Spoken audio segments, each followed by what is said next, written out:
Bismillahirrahmanirrahim. Assalamualaikum warahmatullahi wabarakatuh. Allah Maha Esa, sedia dan kekal. Telah ada Allah dan tiada sesuatu besertanya, dan Dia kini adalah tetap sebagaimana adanya. Pada martabat zat, segala sifat, nama dan semua kewujudan lenyap di dalamnya. Tidak boleh disaksi dan ditakbir lagi. Selagi boleh disaksi dan ditakbir, ia masih lagi sifat bukan zat. Apabila sampai kepada perbatasan, lemah mengadakan pendapat tentang zat ilahiyah, seseorang tidak ada pilihan melainkan mengakui wujudnya zat wajibul wujud, wajib wujud, karena jika tidak wujud zat, niscaya tidak ada sifat dan tidak ada kejadian atau perbuatan. Seorang bukan ahli kasaf bermakrifat dengan akalnya dan beriman kepada zat wajibul wujud. Setelah terjadi kebuntuan akalnya mengenai hal ketuhanan, pada suasana yang diistilahkan sebagai wahadiyah atau suasana pentakbiran ilahi yang juga dipanggil rububiyah, akal menyaksikan rububiyah atau hal ketuhanan yang menggerakkan sekalian makhluk. Peringkat kesudahan pencapaian akal dan ilmu makhluk dinamakan hijab al-izzati atau benteng keteguhan.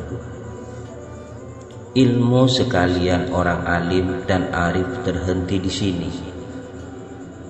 Zat Allah Subhanahu wa ta'ala tidak diketahui oleh makhluk karena Dia tidak termasuk di dalam sempadan mahlumat, pendapat dan kenyataan. Allah berfirman, dan Allah perintahkan supaya kamu beringat-ingat terhadap kekuasaan dirinya menyiksa kamu. Quran Surah Al-Imran ayat 30. Rasulullah Shallallahu Alaihi Wasallam bersabda, semua kamu yang berpikir tentang zat Allah adalah orang dungu.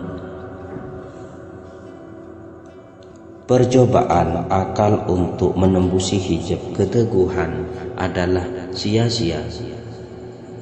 Jika dipaksa juga tidak ada yang ditemui melainkan kemungkinan menjadi gila. Begitulah makrifat Allah Subhanahu wa ta'ala melalui akal. Makrifat dengan akal menjadi asas kepada makrifat melalui zauq atau pandangan mata hati. Ahli Allah meningkatkan imannya dengan membenamkan dirinya ke dalam ibadah dengan bersungguh-sungguh. Mereka berpuasa pada siang hari dan bersembahyang pada malam hari. Ada antara mereka yang bersembahyang lebih 500 rakaat sehari, hatam membaca Al-Quran tiap-tiap hari, dan berpuasa sepanjang tahun. Sekiranya Allah Subhanahu wa ta'ala izinkan, mereka akan mengalami hakikat wujud zat Allah Subhanahu wa ta'ala yang sukar untuk dihuraikan. Pengalaman makrifat menurut akal berhenti pada kenyataan. Semata-mata zat yang maujud hanya wajibul wujud. Pengalaman makrifat secara zauq pula berakhir pada zat yang kosong dari makhluk. Yang maujud hanya Allah Subhanahu wa ta'ala, telah ada Allah dan tiada sesuatu besertanya. Dia kini adalah tetap sebagaimana dahulunya. Ungkapan ini bukan untuk dibahaskan atau dihuraikan dengan terperinci karena ia telah melepasi sempadan ilmu. Dia adalah pengalaman rohani, dinamakan penyaksian hakiki mata hati. Tatkala hilang rasa wujud diri dan sekalian yang maujud, hanya wujud Allah Subhanahu wa ta'ala yang nyata semata-mata, Allah Subhanahu wa ta'ala, dan segala-galanya Allah Subhanahu wa ta'ala. Keadaan ini dicapai setelah melepasi makam-makam ilmu, amal, berserah diri, ridha, ikhlas, lalu masuk ke dalam makam tauhid yang hakiki. Telah ada Allah Subhanahu wa ta'ala dan tiada sesuatu besertanya. Allah Subhanahu wa ta'ala kini adalah Allah Subhanahu wa ta'ala yang dahulu juga. Pengalaman rohani adalah aneh menurut kacamata akal.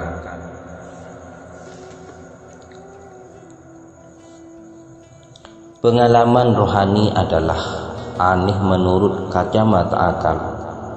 Dia adalah satu keadaan terlepasnya ikatan kesadaran terhadap diri sendiri dan dikuasai oleh kesadaran yang lain. Jika mau memahami akan kesadaran-kesadaran yang mempengaruhi kesadaran manusia itu, terlebih dahulu perlulah dipahami tentang kejadian manusia itu. Manusia yang bertubuh badan boleh diistilahkan sebagai alam jasad. Alam jasad mendiami alam dunia. Hubungan yang rapat antara alam jasad dengan alam dunia menyebabkan pengaruh alam dunia kepada alam jasad sangat kuat. Alam jasad menerima pengaruh alam dunia dan menganggapnya sebagai kesadaran dirinya sendiri.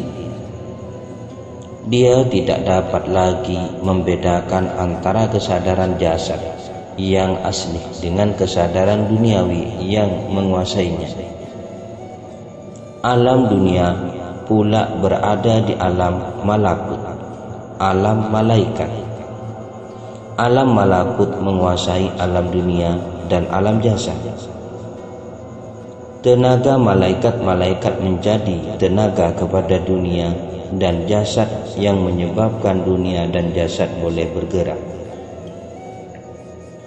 Sistem yang berjalan rapi di dunia dan jasad adalah disebabkan oleh tenaga malaikat yang bekerja dengan tepat mengawalnya. Sedutan udara, kedipan mata, peredaran darah, pertumbuhan rambut dan kuku, pergerakan otot, dan semuanya adalah hasil daripada tindakan malaikat walaupun manusia tidak menyadarinya. Perjalanan matahari, penurunan hujan, tiupan angin, dan semua aktiviti benda-benda dunia terhasil daripada tindakan malaikat-malaikat.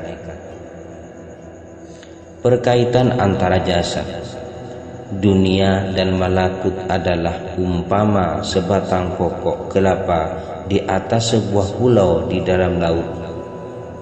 Pokok kelapa tidak terpisah dari pulau dan tidak terpisah dari laut. Air laut meresap ke dalam tanah, pulau dan air yang sama juga meresap ke dalam akar, batang, daun, dan seluruh pokok kelapa. Pokok kelapa memperolehi tenaga pertumbuhan dari air laut yang meresap ke dalamnya. Begitulah ibaratnya tenaga malaikat yang menjadi sistem aktiviti manusia. Alam malakut dengan segala isinya termasuk dunia dan jasad berada di dalam alam jabarut. Jabarut bukanlah alam seperti yang dipahamkan Jabarut bermakna sifat Allah subhanahu wa ta'ala. Ini bermakna malakut. Dunia dan jasad adalah kesan daripada keupayaan sifat, atau dikatakan juga perbuatan yang dihasilkan oleh sifat. Jabarut pula dikuasai oleh lahut, yaitu zat ilahiyat. Malakut, dunia dan jasad diistilahkan sebagai sekalian alam, merupakan perbuatan yang dikuasai oleh sifat, dan sifat pula dikuasai oleh zat. Ini bermakna tidak putus berkaitan di antara lahut kepada jabarut, kepada malakut, kepada dunia, dan kepada jasad. Jika dilihat kepada lapisan yang paling luar, akan kelihatanlah penggerakan benda-benda. Jika direnungkan kepada lapisan yang lebih mendalam sedikit, kelihatanlah pula pergerakan benda-benda dihasilkan oleh tenaga malaikat. Jika dilihat kepada lapisan yang lebih mendalam, akan kelihatan pula penggerakan benda-benda dan tenaga malaikat merupakan perbuatan Tuhan. Jika dilihat kepada lapisan yang lebih dalam, akan kelihatan pula sekalian perbuatan Tuhan itu adalah kesan daripada keupayaan sifat Allah subhanahu wa ta'ala. Jika dilihat kepada lapisan yang paling dalam, akan kelihatanlah bahwa sekalian alam yang muncul karena perbuatan Tuhan. Perbuatan pula lahir daripada keupayaan sifat Tuhan, dan sifat pula bersumberkan zat ilahiyah. Jika dilihat semuanya tanpa terdinding antara satu dengan yang lain, maka kelihatanlah bahwa zat ilahiyah menguasai segala sesuatu. Apabila semuanya sudah sempurna kedudukannya, maka Allah mewujudkan sesuatu yang sangat istimewa. Dia adalah roh manusia. Roh manusia adalah sesuatu yang dari Allah, yang ditiupkan roh Allah berkait dengan zat Allah subhanahu wa ta'ala. Tidak boleh dinisbahkan kepada apa saja melainkan kepada Allah subhanahu wa ta'ala. Tetapi dia bukanlah Allah subhanahu wa ta'ala, karena tiada sesuatu yang menyamainya. Roh manusia yang dinisbahkan kepada Allah subhanahu wa ta'ala inilah yang paling mulia. Kemudian apabila aku sempurnakan kejadiannya Adam, serta aku tiupkan padanya roh dari ciptaanku, maka hendaklah kamu sujud kepadanya. Quran Surah As-Swad ayat 72. Kemuliaan roh manusia yang Allah tiupkan dari rohnya menyebabkan malaikat-malaikat menjadi sujud kepada Adam. Roh pada martabat ini adalah urusan Allah subhanahu wa ta'ala. Katakanlah, roh itu dari perkara urusan Tuhanku. Quran Surah Al-Isra ayat 85. Pertanyaan, bagaimana atau apakah perkaitan roh dengan Allah subhanahu wa ta'ala? Jawab, perkaitannya adalah rahasia Allah yang manusia tidak diberi pengetahuan mengenainya kecuali sedikit saja. Roh pada martabat rahasia Allah inilah yang sudah mengenal Allah subhanahu wa ta'ala dan menyaksikan bahwa sesungguhnya Allah Maha Esa, tiada sesuatu besertanya. Roh yang berkait dengan Allah menghadap kepada Allah dan dikuasai oleh kesadaran yang hakiki atau penglihatan rohani yang hakiki atau kesadaran tauhid yang hakiki. roh urusan Allah Subhanahu wa ta'ala itu kemudiannya berkait pula dengan perbuatan Allah Subhanahu wa ta'ala, yaitu alam. Unsur alam yang menerima berkaitan dengan roh urusan Allah Subhanahu wa ta'ala itu dinamakan roh juga. Roh jenis kedua ini menghuni alam seperti makhluk Tuhan yang lain juga. Tempat roh tersebut ialah alam arwah, alam roh. Roh yang mendiami alam arwah ini kemudiannya berkait pula dengan jasad. Jasad yang berkait dengan roh menjadi hidup dan dipanggil manusia. Perjalanan dari atas ke bawah ini dinamakan kami datang dari Allah Subhanahu wa ta'ala. Oleh sebab manusia datang dari Allah Subhanahu wa ta'ala, mereka berkewajiban pula kembali kepada Allah Subhanahu wa ta'ala. Perjalanan kembali kepada Allah Subhanahu wa ta'ala hendaklah dilakukan ketika jasad masih lagi diterangi oleh roh, yaitu ketika kita masih hidup di dalam dunia. Apabila roh sudah putus hubungannya dengan jasad, tidak ada lagi peluang untuk kembali kepada Allah Subhanahu wa ta'ala. Sesiapa yang buta hati di dunia akan buta juga di akhirat, malah lebih buruk lagi. Hamba Allah Subhanahu wa ta'ala yang menyadari kewajibannya, dia akan berusaha bersungguh-sungguh untuk kembali kepada Allah Subhanahu wa ta'ala ketika kesempatan masih ada. Syariat diturunkan supaya manusia tahu jalan kembalinya. Orang yang berjuang untuk kembali kepada asalnya, melepaskan kesadaran alam bawah yang menguasainya, dia masuk kepada kesadaran malaikat.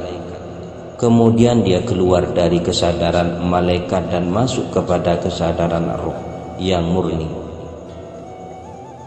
Dan seterusnya masuk kepada kesadaran roh yang menjadi rahasia Allah Subhanahu wa ta'ala dan kembali menyaksikan yang hakiki sebagaimana telah disaksikannya sebelum berkait dengan jasad dahulu. Keluarlah ucapannya, telah ada Allah Subhanahu wa ta'ala sebagaimana ia menyaksikan sebelum berkait dengan jasad, dan tiada sesuatu yang menyertainya sebagaimana disaksikannya dahulu, dan dia kini sedang disaksikannya semula sama seperti adanya, seperti yang disaksikannya dahulu. Keadaannya adalah seperti orang yang melihat kepada sesuatu, kemudian dia memejamkan matanya seketika. Bila dia membuka matanya, semula dia melihat sesuatu yang sama berada di hadapannya. Taulah dia bahwa pengalaman semasa memejam mata itu sebenarnya gelap, majasi atau khayalan. Dia kembali melihat yang benar setelah matanya terbuka.